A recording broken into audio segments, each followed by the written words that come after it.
let me give you a brief history. Sam Spiegel had left Hollywood as calling himself S.P. Eagle, gone to Britain because he was totally discouraged. In Britain, somehow he had the wisdom to ally himself with David Lean and make Bridge on the River Kwai and Lawrence of Arabia, two extraordinary films. They were so extraordinary that by the time we did The Chase, Sam was a member of the board of Columbia Pictures, I believe, and one of the major stockholders. So his return to Hollywood was an absolute triumph. And he got Brando. I didn't know Brando yet. And was able to offer him this very interesting part in a screenplay by Lillian Hellman that was still being written. And then we proceeded to get one of the more extraordinary casts of all time together in that film, you know, with Jane Fonda and Robert Redford and Robert Duvall. I'm leaving out dozens of people, E.G. Marshall, etc. So there we were with the film getting ready, and my getting to spend some time socially with Brando, you know, having a meal every once in a while and getting to talk some, as I was doing with some of the other actors as well. And Lillian and I were working quite vigorously on the screenplay. Was she aware that Brando was going to play the part? Oh, yes. Oh, yes. And did that change her concept of the part at all? Not to my knowledge. I don't think that anything would change Lillian's address to a character as she was writing it. No. I don't think so. I think she was delighted, but I think she was going to go ahead and write Calder just as Calder had been written in the play by Horton Foote. Because after all, this was an adaptation of a play of Horton's. But she worked along on that. She had difficulty finding the ending of that film. And I'm not sure that Lillian ever really wrote the ending of that film. I know Horton Foote was brought back in by Sam to give it a little more Southern dialect. But I think it was Horton who probably did the final ending of the film. Lillian was, at a certain point there, quite blocked, very near the end of the film.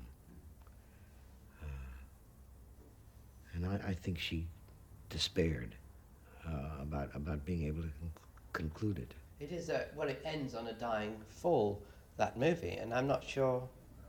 Did you have any other ideas? No. I think that was the ending. That Calder, that he simply could not prevail as a good and decent man, could not prevail against the social mores and the behaviors of that town once the blood was up against an escaped or prisoner. I don't know that I did the right thing. I finally prevailed on Brando to release some of that violence toward the end, after Bubba was killed, in hitting out at the other actor. I don't think he wanted to. I know he didn't. I think he trusted me enough to think that might be okay to do. But he made a pretty eloquent case for his version, and I made a pretty eloquent case for my version, and he was gracious enough to try my version. And I think once it was done, he was satisfied with it. But the great beating that he takes in the middle of the film from these town toughs was really Marlon's idea. I've got to tell you about this. This is pure movie, inside the movie stuff. He said, "Have you ever seen anybody get hit in a bar fight?" And I said, "Yeah, sure." He said, "You know, there's a hell of a lot of blood. There's a lot of violence to it." I said, "Yeah, but Marlon, we only got one of you, and we're not going to go beating you up in this." And he said, "No, let me show you how to do it." And I said, "Okay." And he said, "We'll do it in slow motion. These guys will hit me like this, and you'll see that." and then you speed up the camera just a little bit, about 4 frames. Well, it was an ingenious idea. And the whole fight, that savage beating, is done that way, so that you literally, instead of the kind of conventional Hollywood punch where you see them miss by a mile, they don't miss. They really hit that face, but they hit it like that. And when we speeded up the camera, it really looked it. And then add sound to that, and it was a god-awful fight. That was pure Brando's sense about how to do that. And I didn't know diddly about it. I think I used it a little bit later on in other films. I don't know that just accepting punishment was something, how should I say, that is a part of the personality of Brando so much as it is the artistry of the man and the craft of the man, which is so many movie stars get confined to being heroes, and heroes are victorious, and heroes don't get beaten up, and heroes, emerge triumphant. And that's not a part of Brando's lexicon. He's talking about the human condition with his work. And in the human condition, you do get beat up. You do get beat up. Sometimes you emerge with an end result that might be viewed as triumphant on the one hand and an absolute defeat on the other. And that's part of the thing that we were searching for in The Chase, that some of that duality. And in that scene where Brando gets beaten up, the next shot is of him, or not the next shot, but shortly thereafter, he emerges from that building, and then there are about 6 concrete steps down to the ground, and he's been beaten, and he's trying to stay on his feet. And as we got to that point in the scene, I said, okay, cut. Now let's get somebody in here to do this fall. And Brando said, I'm going to do it. And I said, you're not going to do it. You're not going to go falling down 6 concrete steps, or, and roll and hit your head. I mean, there's only one of you, and there are a lot of stuntmen. Wouldn't have it. And I don't know how many takes we did, but we did about 3 or 4. And every time he did it, everybody on the crew winced, because he took that fall like that and hit the ground and rolled on down. And it was Brando every bump of the way. He's a tough, committed actor, and he needs to be out there where it's dangerous. I believe that in my heart, and I said I was going to use that word rather more often than perhaps I have. It's that Brando, inside the character, inside the role, and outside the role, can scare you. He's one of the best practical jokers I know, perhaps the best. And he does entrap you. He does set you up and tell you stories and get you and catch you at a point of your own vanity. He's a devastating detective of other people's personalities. I've known for a long time, and I've said nothing hoping it would change. I love Jake. Maybe as an only child and only son, I love too much. Where's he going? Well, I can't tell you, but Jake doesn't want to tell you. You must tell me. I demand to know. Come on, Val. You owe it to me, Calder. You owe it to me. You better think about that, Val.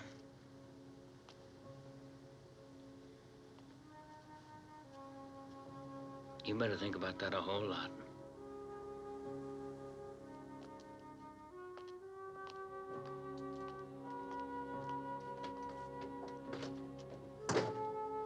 That's about it, isn't it, Val? Somehow it always winds up with what's owed you. I've seen him, in the case of one of my friends who was a psychoanalyst, reduce her to tears by just asking her enough questions about what she was doing to have her weeping. And he caught me any number of times, during the shoot of those two pictures. The character he plays in The Chase is somebody who's resisting not only corruption at every turn, but violence too. Yes. And watching that performance, as I have a number of times, he almost doesn't let you see his face in shots because it would be too eloquent or you might read too much. Is this a correct perception? Can you talk a little bit around that, the playing of that role and the actual shades of characterization within it? Well, I would say, first of all, we have to remember the time of that film. It was the period when Martin Luther King was really preaching nonviolence. And a lot of that period was taken up off the set with Marlon and me and other friends concerned with the civil rights movement. Jim Foreman of SNCC was living at our house at that time. This was also the time of the Watts riots in Los Angeles. I just include that because I think it informed that performance of Brando's to the degree that he wasn't concerned with heroics. He was really concerned with how he could absorb the violence in this town, the growing violence in the town, and be able to survive with it, despite his own growing rage. And when I said before that I prevailed on him to have that violent moment at the end of the film, I'm not sure that it was the right choice. It might have been a better, more eloquent performance had that not been the conclusion of his behavior. On the other hand, I like my action. I just like it, and I felt that we couldn't simply leave us with that feeling. Now, I was not as committed a nonviolent person as I thought I was, and I know damn well I'm not, as a matter of fact. But I think maybe Marlon was. So whether he was hidden or not, I don't know, but I do know that he took on a tough job of taking it in that film. And that's a tough thing to play, to be able to internalize absolute naked aggression and reckless pleasure in doing destructive things that the townspeople participate in.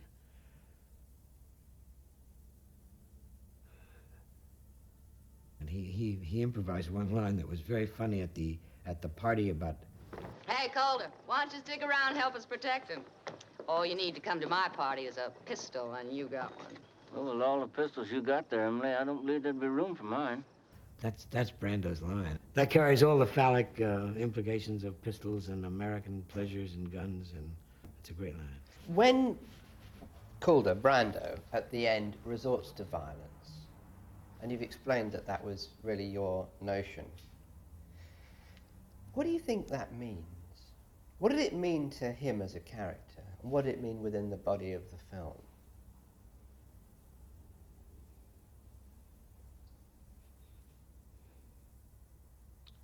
I don't know from which perspective you're really asking that. From what the audience would see, what I would see, or what Brando was doing?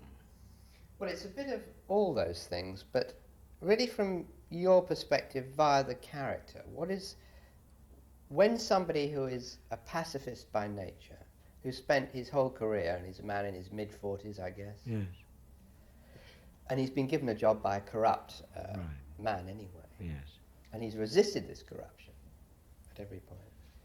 When He does succumb. When he succumbs, what does that actually mean? Well, I think it means that was as near as I thought I could get to a kind of tragic event in the film, which is for a man who is essentially a non-violent man to finally resort to retaliatory violence, not even violence in his own behalf or in protection of anything, but retaliatory, revengeful violence, if you will, as being a really existential failure of, in his own terms, of how he wished to live his life. That's what it meant to me. That's what I tried to convey to Brando, and I think I succeeded. At least he was willing to accept my persuasion on that and do it, and did it exquisitely. I think the other would have been far more subtle, which is to not do that, but simply leave. But I felt that that was inconclusive to a degree that, for me at least, would not be acceptable as the closure on the film. It might have been acceptable to Brando. He's got more guts than ever I had about narrative and about where he would go with a character. But for me, it was absolutely, I felt, obligatory to have him fail himself in that way. How do you think he would have given, if he'd triumphed at that discussion, and you said, okay, we'll try your, what do you think he would have done? I don't know, but it would have been, my guess would be that we would have seen him come right to the edge of it, and then be able to refrain from doing it. But I never saw it because I didn't let him do it. Because I guess I didn't want to be dissuaded from my own necessity, my own narrative necessity there, to have a character break the mold of his life by doing something that he would regard as reprehensible, and we, the audience, would regard as, yeah, right on, go do it. And I wanted that distinction between the two, what he would feel and what we were feeling, just as moviegoers. Just, yeah, beat him up. But you managed it with, I think, a considerable degree of subtlety, if I might say so, because it is a messy business when he finally does it. It's not a clean fight. No. It's interrupted, it doesn't quite go right. No, it staggers about it. Yes, and yeah. you must have discussed the mechanics of that. Yes. Once Marlon came over to this persuasion, which was not hard for him to do, he then said, but it's got to be in this way. It can't be, I can't look like Sugar Ray Robinson. And, I have to do it my way. Not a man used to doing this, not a person. And, all you say is, go, kid. Once he gets that, the best thing you do is just step back and shut up and let him go, because he's into that inventive mode once he's got the grip. And that was true later on in Missouri Breaks. Once we got our decision made about how to play that part, I just stepped back and let him go. There are shades, obviously, of the assassination of Lee Harvey Oswald there, Yes. in the way you've staged it. Unquestionably. I guess that was... Very deliberate. But, of course, that ends in a different way, doesn't it? The actual Yes. death. It ends in a kind of shock, whereas yours ends in a shock followed by a very quick action. But having said that, given the way that you ended it, how do you think that affected his leaving? How did that change Calder when he left? He would have left anyway, wouldn't he? He would have left anyway, but I think he left now having failed himself, having failed some expectation of himself that he would be able to prevail in a non-violent way in the circumstances, even as bad as they were. And that was my intention, which was to have it be a failed time. Not just the town is at fault here, but I gave up something of my my own deep belief. And that was very costly indeed, very costly. That was the intention of and it's there for some people. When you finished that film, looked back at it and cut it and so on, were you, I guess you must have been astonished by some of the things that you began to see that he had been doing for you? Was there shades within the performance? Well, the actual fact of the matter is I never got to cut that film. Pity that it was. I saw the dailies every day, and in the dailies I could tell that there was just stuff dancing behind those eyes that was just lovely, simply lovely. It was a nasty little trick that Spiegel played on me, which is we had an agreement to cut it in New York because I had a contract to do a play, Wait Until Dark.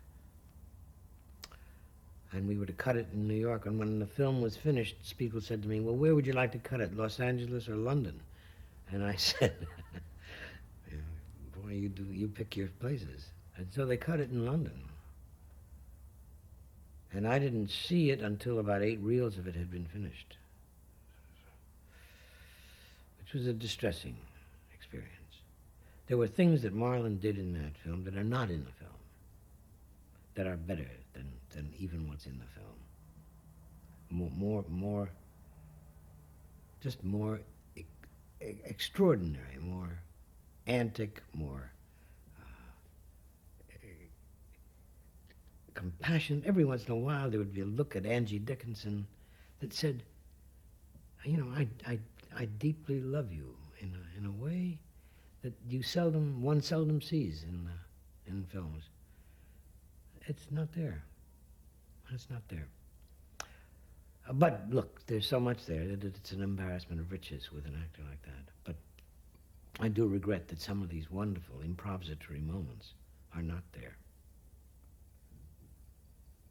But the experience of watching and knowing Brando and seeing what Brando did was really during the dailies when I would go in at night and see what he'd done the day before and say, oh, God, you know. I'll tell you a marvelous, quick little anecdote. As you know, when you're doing a two-person scene, you shoot over one person's shoulder and then you do the close-up and then you reverse. Well, in this case, it was a moment between Jane Fonda and Marlon Brando. And we had done the angle toward Brando, and now we were turning around to do the angle toward Jane Fonda. Brando is off camera, standing just alongside the camera, playing the scene with her. At one moment in it, she suddenly stopped the take. It came out of her mouth, which is, you are the best fucking actor in the world. He was doing something off camera that he had not done even in the scenes when we were on him, but a new moment of invention that just absolutely captivated her. Now, that's a prodigal and generous actor, despite all of the, not all, but some of the misrepresentations that we've heard about Brando. He was there for her, and he was continuing to invent and search and look for stuff that would stimulate her in her performance. And it was just an exquisite moment. And it was typical of the man. It is typical of the man. It's not, he's so maligned as an actor, it infuriates me. It really infuriates me.